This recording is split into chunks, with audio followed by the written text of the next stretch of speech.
मुझे इधर बुलाने के लिए ऑर्गेनाइजर्स एंड एवरीवन। बेसिकली मुझे अभी लग रहा है कि माहौल बहुत सीरियस हो रहा है यहाँ पे।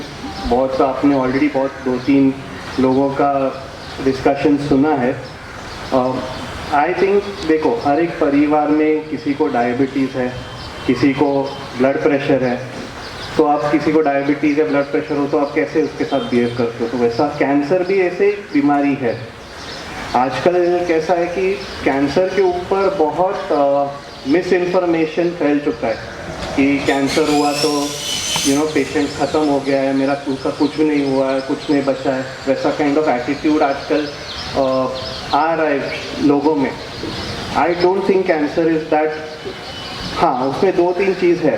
कैंसर ऑब्वियसली आप किसी चीज़ को इग्नोर करते हो तो फिर उसका रिजल्ट ख़राब है। डायबिटीज़ को आप इग्नोर करेंगे तो पेशेंट बचेगा नहीं, उसका ट्रीटमेंट नहीं। सिमिलरली कैंसर का भी ट्रीटमेंट जल्दी करना चाहिए। बहुत कुछ टॉक है अर्ली साइंस ऑफ कैंसर और अर्ली डायग्नोसिस पे। तो आजकल जो मैंने देखा है, मोस्ट पेशेंट्स जो कैंसर के उनके खुद के ट्रीटमेंट जल्दी करते हैं या अर्ली एज में करते हैं, वो 20-30 साल भी आराम से गुजार लेते हैं। तो इट इज़ नॉट समथिंग कि कैंसर हुआ है तो उनका कुछ नहीं बचा है। रादर देन मैं ही आपसे बात करूँ, आई थिंक आप लोगों अगर मुझे क्वेश्चन पूछे तो मैं बेटर जान पाऊँगा कि ऑडियंस एग्जैक्टली क्या चाहती है। मैं तो बात करते जा सकता हूँ, बट उसमें आप लोगों को भी मज़ा नहीं आएगा। तो अगर किसी का क्वेश्चन है कुछ स्पेसिफिक कैंसर रिलेटेड या कैंसर के बारे में या कुछ क्या क्या चल रहा है, उस पर मैं डेफिनेटली आंसर कर पाऊँगा।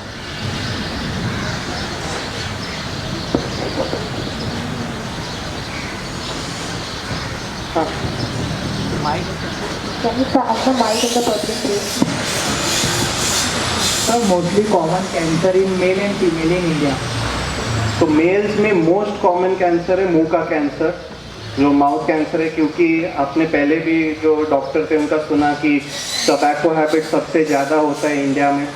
उसके साथ साथ प्रोस्टेट का कैंसर का काफ़ी ज़्यादा होता है मेल्स में, वो एडवांस स्टेज में, यानी जो 60-70 के ऊपर रहते हैं उनमें प्रोस्टेट कैंसर ज़्यादा दिखाया जाता है। और ऑब्वियसली लंग कैंसर भी बहुत कॉमन है, यानी फेफड़े का कैंसर। फीमेल्स में मोस्ट कॉमन कैंसर्स 3 है। एक है ब्रेस्ट का कैंसर जो सब लोग जानते ही है, दूसरा है अपना यूटरस का कैंसर और सर्विक्स का कैंसर। आप जानते होंगे कि सोनिया गांधी भी सर्विक्स के कैंसर के मरीज़ है।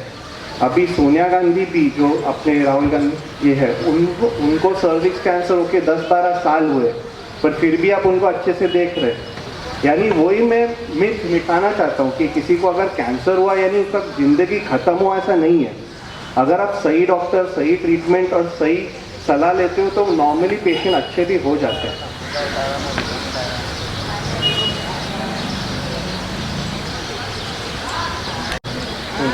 सर, लेज़र ट्रीटमेंट के बारे में कुछ बताएंगे कैंसर के लिए? लेज़र ट्रीटमेंट इन जनरल मुंह और जो गले के अर्ली कैंसर्स है उसमें ज़्यादातर यूज़ होते हैं। एडवांस्ड कैंसर या जो कैंसर थोड़े ज़्यादा फैले हुए उसमें लेज़र ट्रीटमेंट अच्छा नहीं होता है। यूजली इफेक्टिव है गले के लिए? देखो, कैंसर में कैसा है ना, स्टेज ऑफ द कैंसर अगर ना आपने टर्म सुना हो, यानी कैंसर कितना बड़ा है और कितना फैल चुका है, उस पे ही ये सब निर्भर रहता है।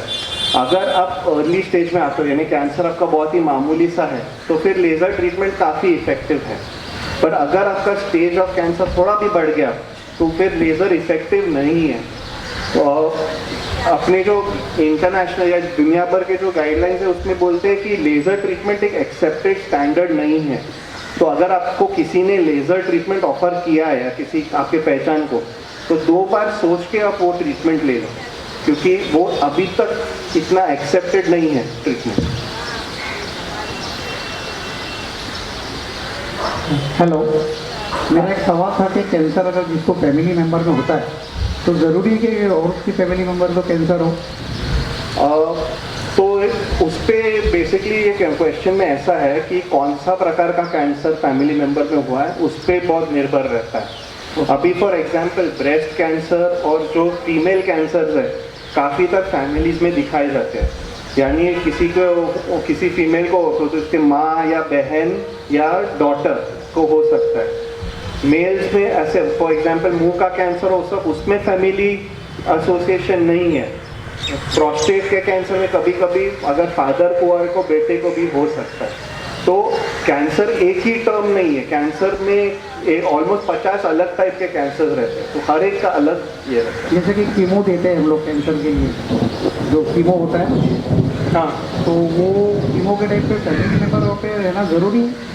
फैमिली मेंबर वहाँ पे अटेंड कर सकते हो जब उसको एक रूम पे रखते हैं, कीमो दे रहे हैं? और जनरली जब हम कीमो देते हैं तो फैमिली मेंबर साथ में रहता ही है। उसके दो कारण रहते हैं। एक है कि पेशेंट को वो सपोर्ट मिलती है कीमो या उसके टाइम पे कि अपना फैमिली मेंबर साथ में है। दूसरा एक ये रहता है कि कीमो देखो, कीमो के भी कॉम्प्लिकेशंस रहते हैं, उसके टॉक्सिसिटीज़ रहते हैं। कभी कभी अगर स्टाफ या कोई आजू बाजू वो कॉम्प्लिकेशन को मिस किए, मीन पेशेंट को फॉर एग्जांपल दर्द हो रहा है, बुखार आया, कुछ भी हुआ, तो वो फैमिली मेंबर जो पास में पहले जल्दी से नोटिफाई कर सकता है। तो यूजुअली हम लोग पेशेंट के साथ रिलेटिव को रखते ही है। ओके, अगर किसी को कैंसर हो रहा तो वो 100% सही हो सकता है? डेफिनेटली वो डिपेंड होता है आप कौन से स्टेज में आते हो, इसीलिए वो सब इतना टॉक हो रहा है आजकल on early signs, early diagnosis, वो सब पे ज़्यादातर। अगर आप अर्ली स्टेज में आते हो तो आई वुड से 95 to 100% लोग क्योर हो जाते हैं कैंसर से। हम लोग कैसे पहचानेंगे कैंसर हुआ है तब? बेसिकली देखो, एक सिंपल सी चीज़ है, अगर आपके नॉर्मल हैबिट्स में कुछ भी अलग हो रहा है, कुछ भी अलग, लाइक फॉर एग्जांपल मुंह में छाला है जो भर नहीं रहा है, या फिर आपको टॉयलेट करने के टाइम पे आपका टॉयलेट ठीक से नहीं हो रहा है एग्जांपल, तो या स्तन में कुछ तो गांठ है छोटा छोटा, तो वो आपको इमीडिएटली जाके जांच करवाना चाहिए, क्योंकि वो हो सकता है। बहुत लोगों का ये ठीक है, कुछ नहीं, मामूली है, कुछ नहीं, मेरा हो रहा है। अब वो जो इग्नोर करते हैं, अगर आपका कैंसर एक स्टेज पार करता है फिर वो कैंसर क्योरेबल नहीं रहता है। Thank you. हेलो सर, जैसा आपने बताया कि कैंसर अर्ली स्टेज में पता चल जाएगा, तो एक क्या हैबिट होना चाहिए कि हम रेगुलरली कौन सा टेस्ट करें जिससे पता चले कि, जैसे कि नॉर्मली अगर हमको बुखार आए, जैसे कि यूजुअली होता नहीं है, तो हम लोग जनरल फिजिशियन के पास जाते हैं, एक दवा वगैरह ले लेते, तो 15-20 दिन निकल जाते हैं, फिर बाद में 15-20 दिन के बाद फिर बुखार आते, तो ऐसा करके 2-3 महीना निकल ही जाते हैं। फिर उसके बाद जब सीरियस होते हैं तो हम लोग फिर जाते हैं MRI, PET-CT एंड ऑल। तो इसके बीच में अगर हम लोग के पास अगर पता चले कि ऐसा कोई ब्लड टेस्ट है, तो जिससे पता चल सके कि हमको कैंसर के लिए जाना चाहिए, तो यूजुअली हम इतना एक्सट्रीम लेवल पे नहीं सोचते कोई भी नॉर्मल पर्सन। तो जैसे कि सेलिब्रिटीज़ लोग रहते हैं, वो रेगुलर इंटरवल पे टेस्ट करते रहते हैं, जैसे युवराज सिंह, इन लोगों को अर्ली स्टेज पे कैसे पता चला, क्योंकि इन लोग ने रेगुलर इंटरवल पे टेस्ट किया। बट हम लोग जनरल पब्लिक ये सब नहीं कर सकती, तो आप क्या सजेस्ट करोगे कि अगर ऐसा कुछ हो रहा है तो एक नॉर्मल PET-CT वगैरह थोड़ा सा महंगा होता है, तो नॉर्मल ब्लड टेस्ट वगैरह कैसा होना चाहिए?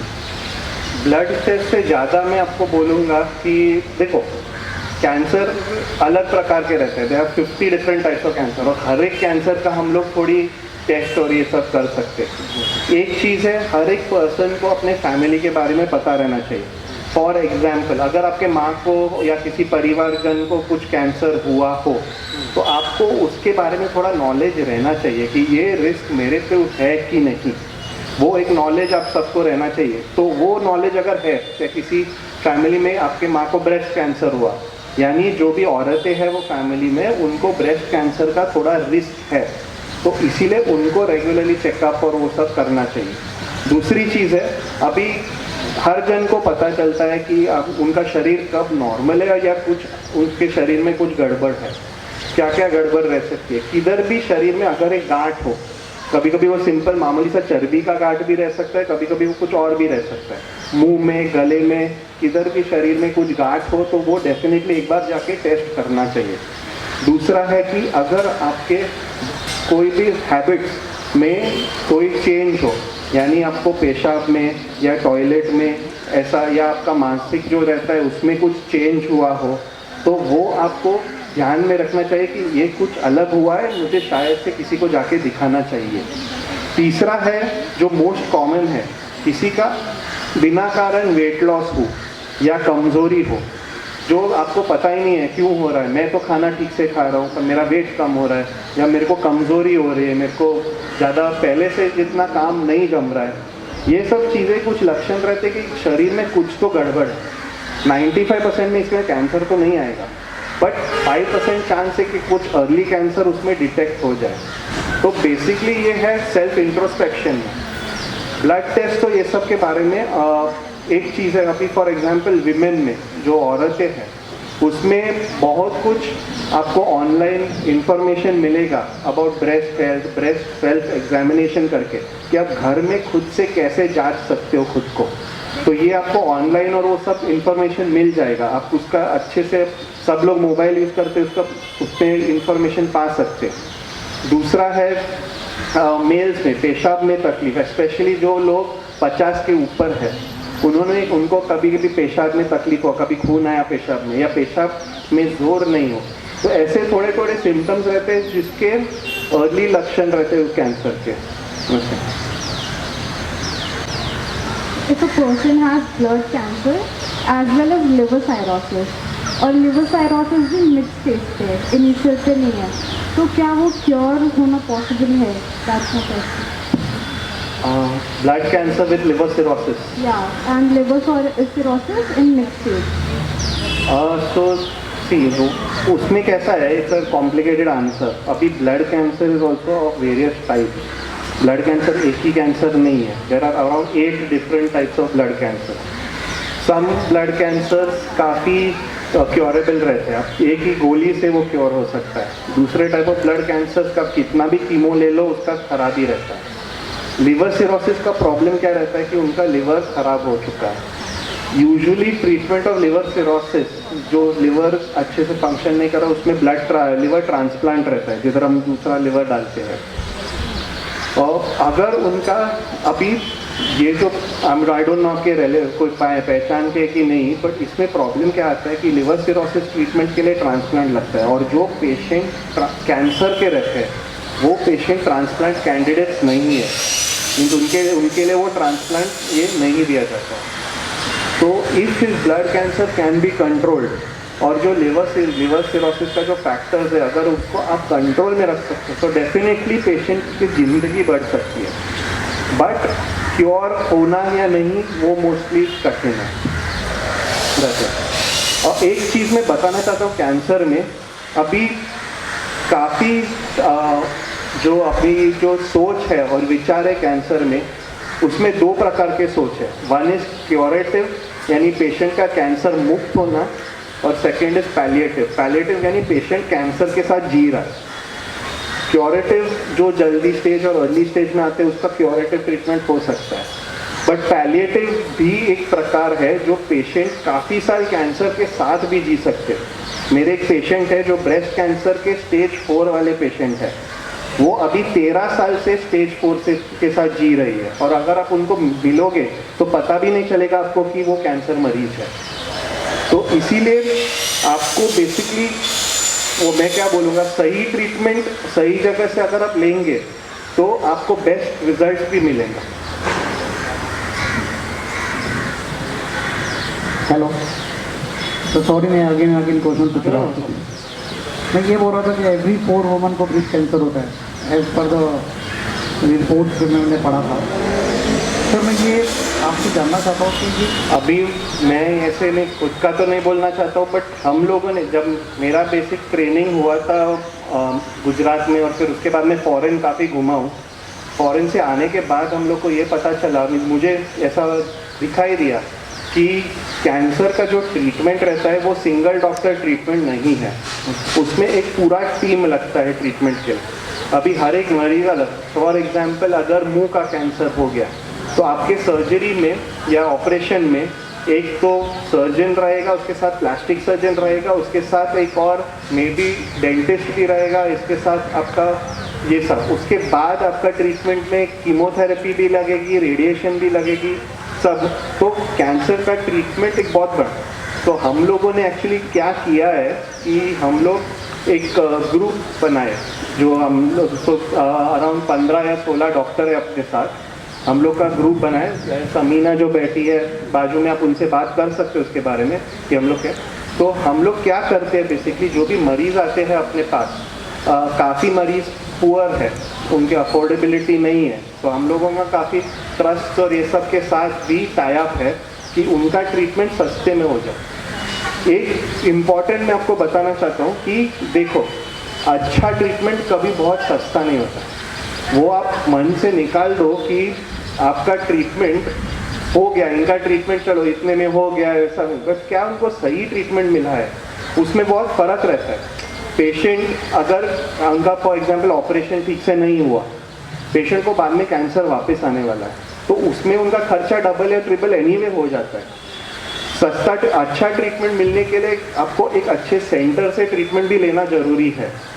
तो हम लोगों ने बेसिकली क्या किया है कि हम लोग अच्छे अच्छे हॉस्पिटल्स के साथ टाई अप किए, जैसे हमने सैफी हॉस्पिटल आपने सुना होगा, मसीना हॉस्पिटल, ऐसे 4-5 हॉस्पिटल्स के साथ टाई अप किए। उनके साथ हमने एक अरेंजमेंट किया कि जो गरीब पेशेंट है उनका हम लोग अच्छे से ट्रीटमेंट वो हॉस्पिटल में करें, और हम लोग का काफ़ी ट्रस्ट के साथ टाई अप है। तो अगर पेशेंट जेन्युइनली नॉट अफोर्डिंग है तो हम लोग ट्रस्ट से उनसे फंडिंग लाते हैं कि उनका ट्रीटमेंट अच्छे क्वालिटी हॉस्पिटल में हो, पर उसके कॉस्ट में भी बहुत ज़्यादा ना हो।